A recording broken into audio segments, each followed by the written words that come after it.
सुप्रभात। आप सभी का एक बार फिर से स्वागत है मेरे चैनल पर।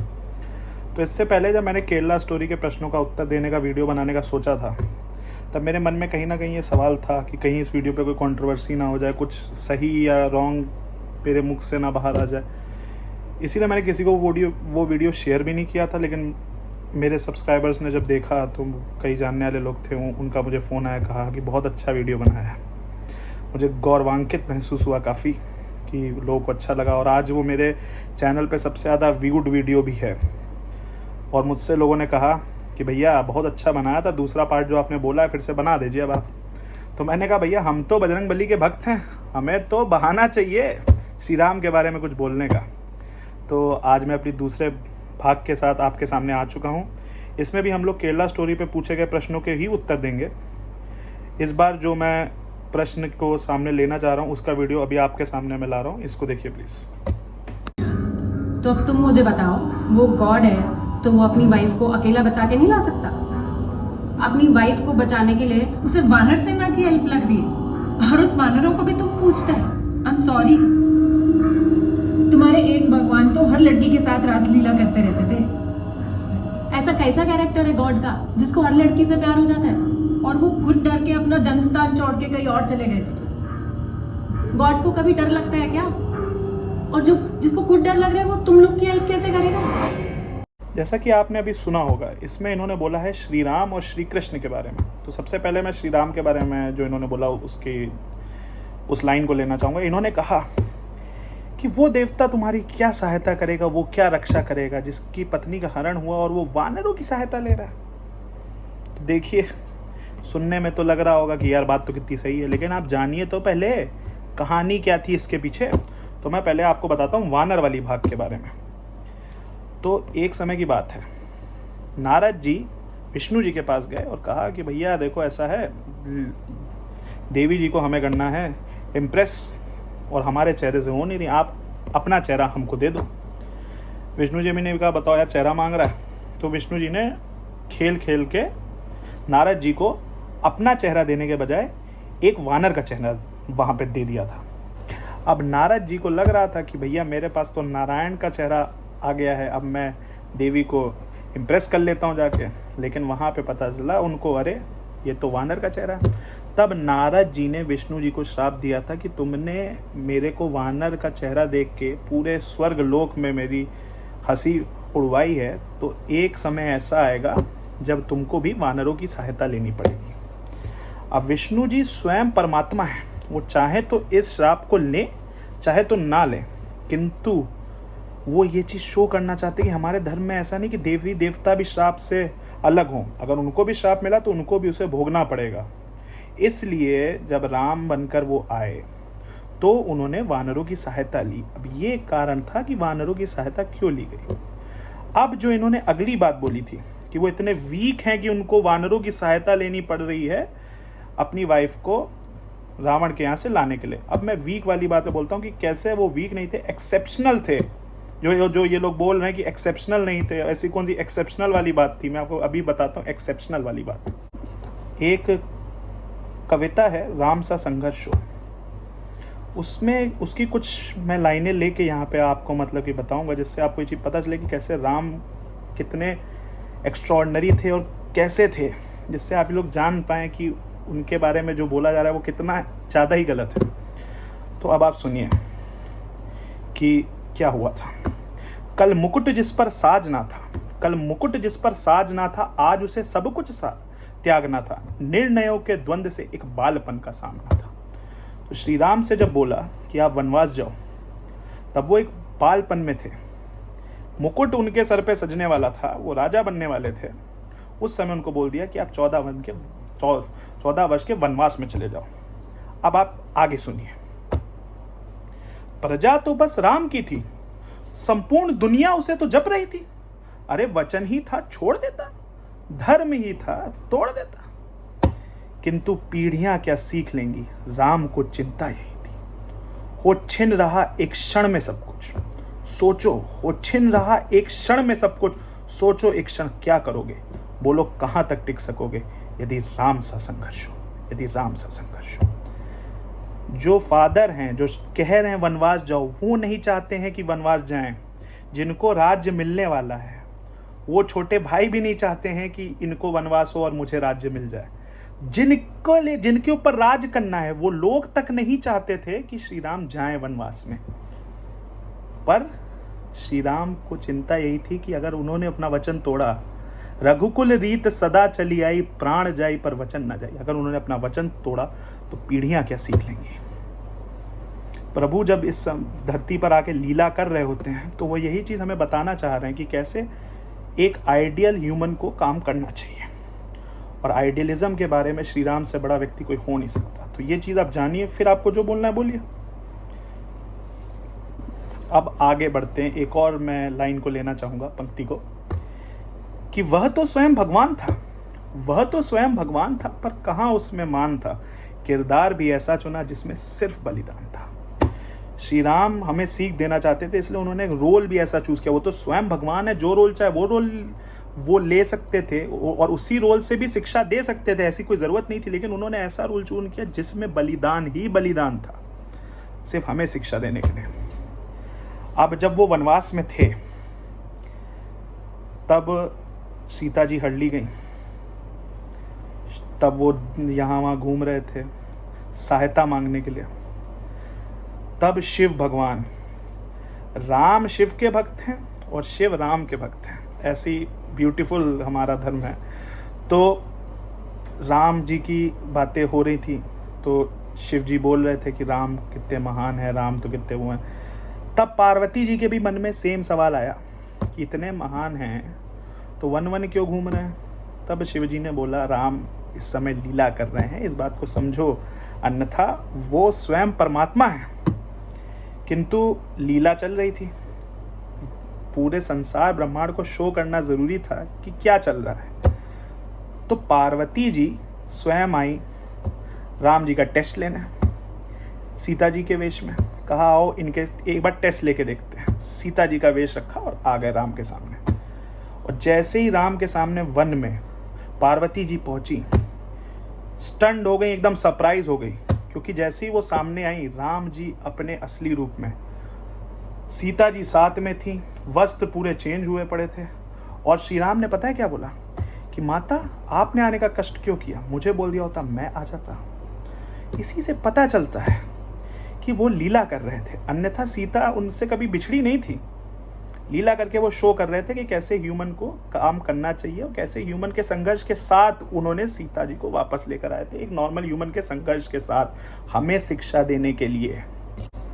अब कई लोग सोचेंगे कि क्या शिक्षा थी, क्या चल रहा था, कौन सी शिक्षा ऐसी थी जिसके लिए इतना संघर्ष करना जरूरी था। तो अब आप पहले तो ये सोचिए, मन में एक बात ध्यान करिए। जब श्री राम वैसे तो स्वयं मतलब ये परमात्मा हैं, लेकिन जब वो ह्यूमन वेश में है तब ज्ञानी कौन बड़ा है, रावण। ताकतवर ज्यादा कौन है, रावण। प्रजा किसके पास ज्यादा है, शक्ति किसके पास ज्यादा है, धन किसके पास ज्यादा है, सोने की लंका है रावण के पास, तो सबसे ज्यादा किसके पास है, रावण। ईश्वर का बड़ा भक्त कौन है, रावण। रावण क्या कहता था कि मुझसा पंडित मुझसा भक्त इस धरा में कोई ना दूजा है, अपने शीशों को काट काट कर मैंने शंकर को पूजा है। ऐसा भक्त था। उसके बाद भी जीत अंत में राम की हुई। ऐसा क्यों, ऐसी कौन सी चीज राम जी के पास थी जो रावण के पास नहीं थी, सोच लीजिए। बहुत, जब मैं आपको इसका उत्तर बताऊंगा तब आप खुद कहेंगे कि कितना आसान था जानना।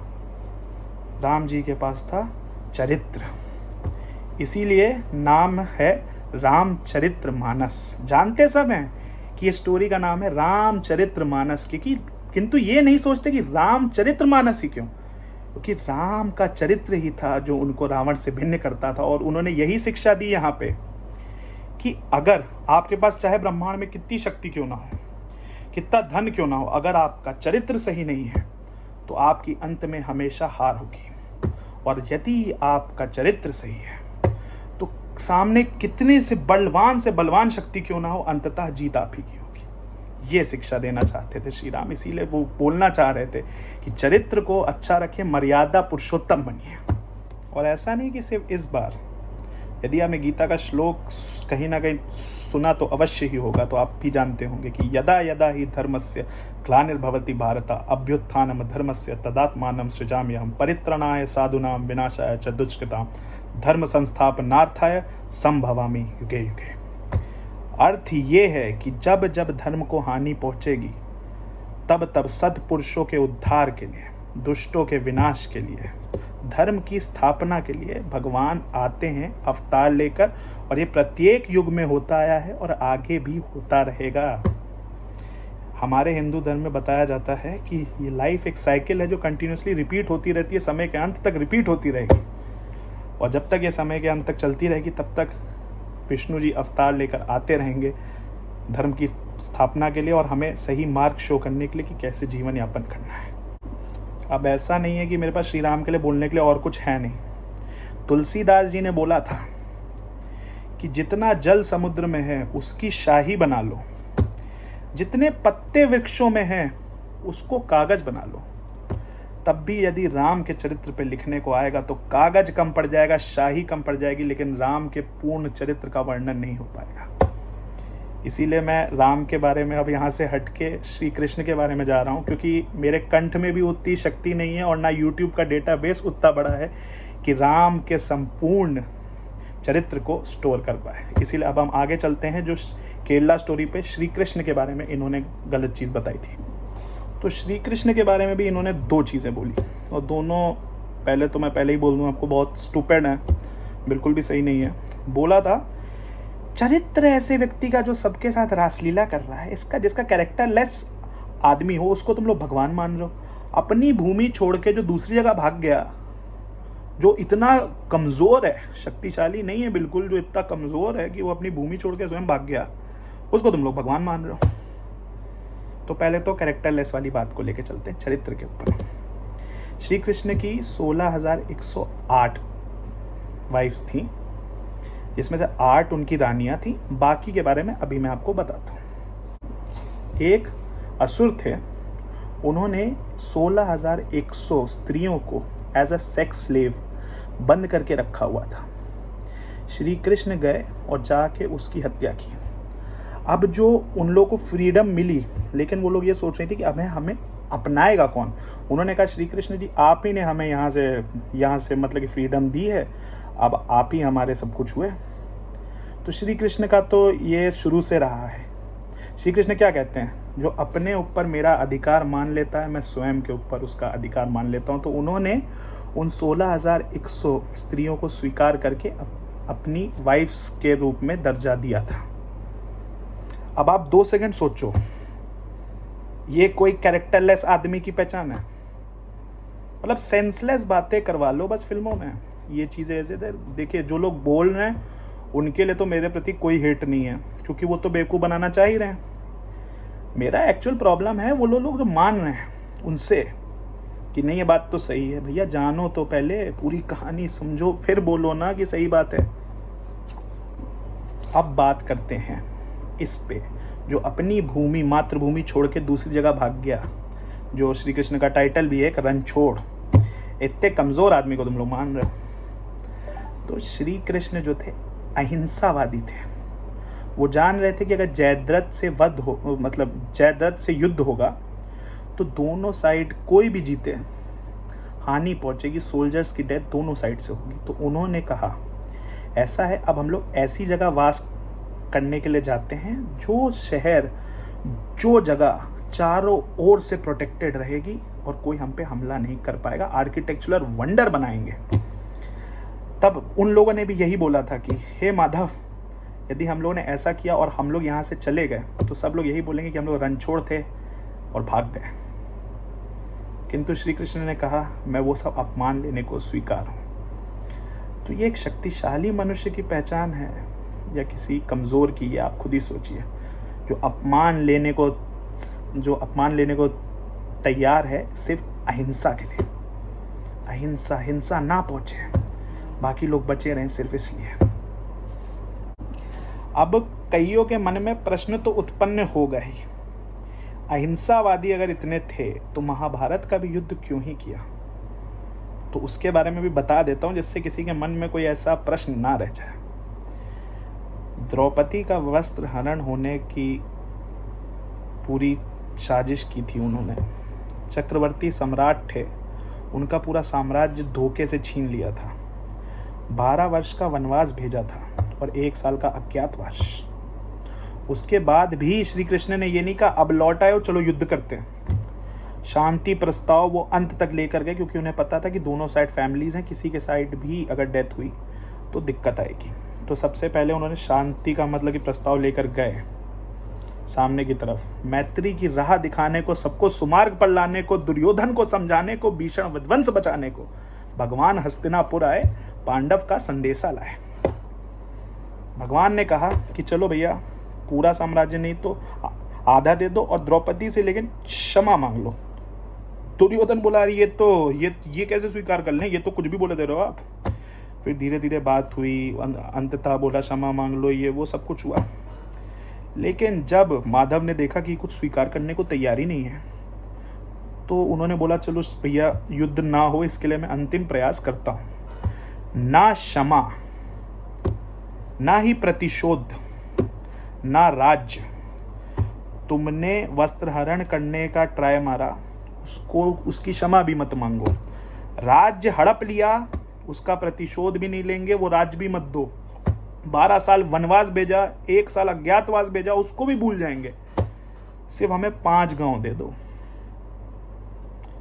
दो केवल 5 ग्राम, रखो अपनी धरती तमाम, हम वहीं खुशी से खाएंगे, परिजन पर अचना उठाएंगे। किंतु दुर्योधन ये भी दे न सका, आशीष समाज की ले न सका, उल्टे हरि को बांधने चला, जो था साध साधने चला। दुर्योधन ने कहा सुई की नोक पर रख सके इतनी भूमि का हिस्सा भी वो पांडवों को नहीं देगा। और फिर क्या बोलता है कि उनकी सबसे बड़ी शक्ति तो आप ही हो, अगर आप नहीं रहोगे तो उनके साइड स्ट्रैटेजिस्ट तो रहेगा ही नहीं कोई, तो आपको बना लेते हैं बंदी। अब श्री कृष्ण यदि कमजोर होते, जैसा कि इन्होंने बोला कि आपके देवता इतने कमजोर थे जो भाग गए भूमि छोड़ के, तो वहां तो वो हस्तिनापुर के बीच में थे। जो चेन्स उनको बांधने के लिए आई थी वो भी कोई ऐसी साधारण नहीं थी, वो टाइटेनियम हाथी वाथी को बांधने वाली लाए थे वो लोग कि इनको बांध सकें। और हस्तिनापुर में सारे सैनिक भी थे, किंतु अपना विश्व रूप शो किया वहां पे और एक सरल सा प्रश्न पूछा बस कि बांधने मुझे तो आया है, संजीर बड़ी क्या लाया है? यदि मुझे बांधना चाहे मन तो पहले बांध अनंत गगन, जो शून्य को साध ना सकता है वह मुझे बांध कब सकता है। फिर श्री कृष्ण ने अंततः बोला कि अब तुमने मुझे बांधने का भी प्रयास कर दिया है, तो अब तुम सुनो। किंतु वचन नहीं तूने माना, मैत्री का मोल ना पहचाना, तो ले मैं भी अब जाता हूं, अंतिम संकल्प सुनाता हूं। याचना नहीं अब रण होगा, जीवन जय कि मरण होगा। टकराएंगे नक्षत्र निखर, बरसेगी भू पर फली पवन, फलशेष नाग का डोलेगा, विकराल काल मुंह खोलेगा। दुर्योधन रण ऐसा होगा फिर कभी नहीं जैसा होगा, भाई पर भाई टूटेंगे, विषपाण बूंद से छूटेंगे, वायु श्रृगाल सुख लूटेंगे, सौभाग्य मनुष्य के फूटेंगे। आखिर तू भूषाई होगा, हिंसा का पर्दाई होगा। दुर्योधन को बोल दिया जो हिंसा होने वाली है इसके उत्तरदायित्व तुम ही होगे, मैंने पूरी ट्राई मारी थी लेकिन तुमको समझ में नहीं आ रहा है। तो अहिंसावादी थे श्री कृष्ण, उन्होंने पूरा ट्राई किया था कि महाभारत का भी युद्ध ना हो, किंतु दुर्योधन समझने को ही तैयार नहीं था। श्री कृष्ण ने क्या कहा है, यदि कोई समझने को रेडी ना हो तब हिंसा ही उसके लिए दया है। सदगुरु जी ने एक बहुत अच्छी लाइन, ये चीज़ एक है उनकी, उसका मैंने लिंक भी मतलब कि अपने वीडियो में डाल दिया है, आप देख लीजिएगा। उसमें उन्होंने कहा था जब भी श्री कृष्ण की बात होगी लोग सिर्फ इतना सोचेंगे, माखन, चोर, रासलीला करने वाले, मुरली बजाने वाले। ये कौन बताएगा भैया? समुद्र के बीच में आर्किटेक्चरल वंडर बनाया, पहली लोकतंत्र का निर्माण किया। क्या बोलते थे, द्वारका में प्रजा ही राजा है, द्वारका का निर्माण किया। ऐसा आर्किटेक्ट और कौन होगा? इनफाइनाइट आरपीएम पे घूमने वाले चक्र को अपने उंगलियों में संभाला, उनसे बना काइनेटिक एनर्जी को समझने वाला कौन होगा? महाभारत जैसे युद्ध में जब उनके पास 4 अक्षौहिणी सेना सामने वाली सेना से कम थी, सामने वाली सेना में 3 ऐसे लोग थे जिनकी हत्या हो ही नहीं सकती थी, भीष्म, कर्ण, द्रोणाचार्य। उनके अगेंस्ट भी बिना शस्त्र उठाए एज अ स्ट्रैटेजिस्ट युद्ध किया, तब भी जीत गए। उनसे बना वॉर स्ट्रैटेजिस्ट और कौन होगा। और अंत में विश्व को गीता का जो ज्ञान दिया, गीता के ज्ञान के बारे में भी पहले आप जानिए कि क्या हुआ था। अर्जुन युद्ध करने गए तो जब युद्ध स्टार्ट होने वाला था तो उनके मन में यह आया कि मैं कहीं इतने लोग की हत्या करके धर्म कर रहा हूं कि अधर्म कर रहा हूं। उनके मन में ये सवाल आया। तब श्री कृष्ण ने ये नहीं कहा कि मैं भगवान हूं, मैं बोल रहा हूं करो बे करो, अभी पहुंच गए युद्ध भूमि में खड़े हुए, अब क्या सोच रहे हो, ये सब कुछ नहीं कहा। श्री कृष्ण ने पूछा उनसे, हे पार्थ मुझे बताओ कि तुम्हारे मन में क्या ऐसा सवाल आ रहा है जिसके लिए तुम युद्ध नहीं कर पा रहे हो। अपनी तरफ से कोई ज्ञान नहीं दिया, अपनी तरफ से कुछ नहीं बोला, पहले कहा कि तुम मुझे बताओ तुम्हारी दिक्कत क्या है। और जैसे जैसे अर्जुन ने प्रश्न किए श्री कृष्ण ने उत्तर देते गए और वही गीता का ज्ञान बन गया। वो सारे जो उन्होंने सामने से मतलब कि जवाब दिए वही आज हमारे जीवन का पूरा मार्गदर्शक कर सकते हैं। वो सवाल के जवाब ए से लेके जेड तक पूरा जीवन उसमें समा सकता है और आज भी हम उसको यूज़ कर रहे हैं। और जो चीज़ मुझे गौरवान्वित फील करने पे वो देती है कि हमारे धर्म में इतनी अच्छी चीज़ ये है, सनातन धर्म की जो ब्यूटी है। श्री कृष्ण ने क्या कहा था कि मैं तुमको ज्ञान दे रहा हूँ, यदि इसके बाद तुमको लगे कि ये युद्ध करना धर्म है तभी युद्ध करना, वरना मत करना। चॉइस, पहले तो ज्ञान दिया, पूरी नॉलेज दी, उसके बाद भी फोर्स नहीं किया। तुमको अगर अब लग रहा हो कि युद्ध करना धर्म है तभी युद्ध करो, अन्यथा युद्ध ना करो। तो ये जो चॉइस वाली चीज़ है ये मुझे मेरे धर्म की बहुत अच्छी लगती है। मुझे इतना गौरवान्वित फील होता है। अब आपको सुन के गौरवान्वित लग रहा हो कि नहीं मुझे नहीं पता, लेकिन बोलते हुए मुझे बहुत अच्छा लग रहा है। और उसके बाद ऐसा नहीं कि सिर्फ ज्ञान देके छोड़ दिया। अर्जुन से कहा अगर 1% भी डाउट अभी भी रह गया तो ये देखो मेरा विश्व रूप, और समझो कि यहाँ जो मर रहा है वो भी मैं हूँ और जो मार रहा है वो भी मैं हूँ। सब अंततः घूम फिर के आते मुझी में हैं, सब जन्म मुझी से पाते हैं फिर लौट मुझी में आते हैं। ये ज्ञान दिया और कहा कि ये तो सिर्फ लीला चल रही है और तुम्हें अपना पार्ट यहाँ पे प्ले करना है। तुम्हारा अधिकार कर्म करने का है, तुम कर्म पे फोकस करो, रिजल्ट्स पे फोकस ना करो, क्योंकि रिजल्ट तुम्हारे हाथ में नहीं, वो ईश्वर के हाथ में है। क्या ब्यूटीफुल थॉट है। पर लेकिन तब भी जब श्री कृष्ण की बात होगी तो लोग यही बोलेंगे रास लीला करता था, मुरली बजाता था, माखन चोरता, इसकी तो कोई बात ही नहीं करता। ये आप जानिए जिससे अगली बार कोई ऐसा कभी बोले तो आप उसको ये जवाब दे पाए। और अंत में मैंने लास्ट वीडियो में भी जो चीज़ कही थी वही सेम चीज़ आपसे फिर बोलने जा रहा हूँ कि मेरी हाथ जोड़ के आपसे विनती है कि बिना जाने पहचाने किसी की बातों में मत आए। आप जानिए, ज्ञान पूरा लीजिए, फिर अगर कुछ बोलना है तो बोलिए। लेकिन मैं आपको लिख के गारंटी देता हूँ अगर आपको एक बार श्री कृष्ण श्री राम के बारे में जानकारी मिल जाएगी आप प्रश्न करेंगे ही नहीं। अब लोग मेरे से ये भी बोलेंगे कि आप इतना गारंटी से कैसे बोल रहे हैं। एक छोटी सी बस स्टोरी है, आप उसको सुन लीजिएगा तो आपको खुद ही समझ में आ जाएगा। कुंभकर्ण ने रावण से कहा युद्ध के बीच में कि जब सीता आपके वश में नहीं आ रही हैं और आपको स्वीकार नहीं कर रही हैं तो आप में तो इतना ज्ञान है, आप में तो इतनी पावर है, राम का वेश धर के चले जाइए। रावण ने कहा भैया हूं तो मैं तुम्हारा भाई ही और वो भी बड़ा, तो मुझे में ये ख्याल नहीं आया होगा, तुमको लग रहा है क्या।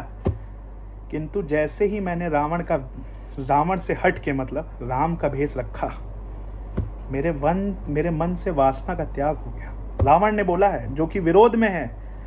राम के चरित्र की ताकत इतनी थी कि जब रावण ने भी राम का रूप अपने में धारण किया तो उसके मन से वासना का त्याग हो गया और उन्होंने कहा मुझे सीता में फिर माँ दिखने लग गई थी।